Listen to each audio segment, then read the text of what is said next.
Bu kitapni hergiz setib olmang va o'qib salmang. Dunyoda 120 yilda yoqi uda nashr qilib tiraji 800 milliondan eshib ketgan bir qoltis kitap bor. Bu kitapni bugungi davrda dunyodagi 500 kuchli korxona öz xizmatchilarining zarur o'qishligi. Ya'ni sen 500 kishilik korxonaga kirsang, sen Gungzojan, Gungzofu degan taqib bilish bilan birga mush kitapni taqib turdi kompyuterining yana chuqur tiziqli turish kerak. Chuqur o'qishing kerak deydi. Bu kitap 1800-yilning oxirlari 1900-yilning boshlari yozilgan bo'lib, shu vaqtning o'zida Amerikada nashr qilinib, Amerika bosh generaliga sovg'a qilingan.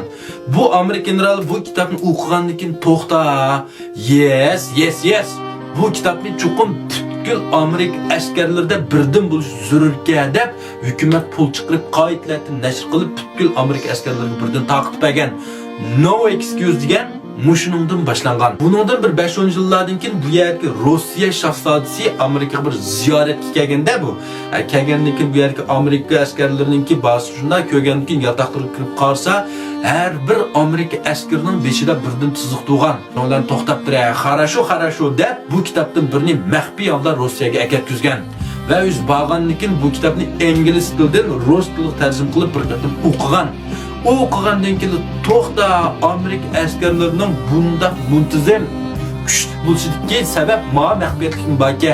Hozirda bu kitapni rus tiliga tarjima qilib Rus askarlariga birdan taqib qilish kerak deb darhol hukumat buyruq chiqargan. Endi bu ishdan yana bir necha 10 yillardan keyin Yaponiya bilan Rossiyaning shimolidagi bir orolni tanlash jangida Yapon askarlari Rus askarlarining bir kichik bazasini ishg'ol qilganda, shuna bu yerga kirgandan keyin qarasa, butkul Rus askarlarining beshida mush kitobdan bir tug'an yostiqning qishida to'xta, watashino deb bu kitobni shuning bilan bosh samurayga avatib bu g'alati ishni ma'lum qilgan. Shuning bilan bu kitobni rus tilidan yapon tiliga tarjima qilib bir qatim o'qigan. O'qigandan keyin yosh deb bu kitobni butkul yapon samuraylarida birdan bu surga deb taqib bergan.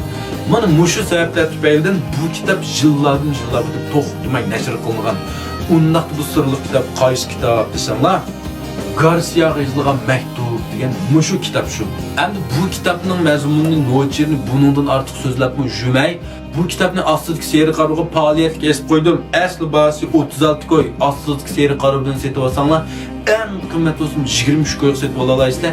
Lekin faoliyatlik bahsi kitobning soni cheklik. Yoqtirgan do'stlar, tizdan setib olinglar. Rahmat.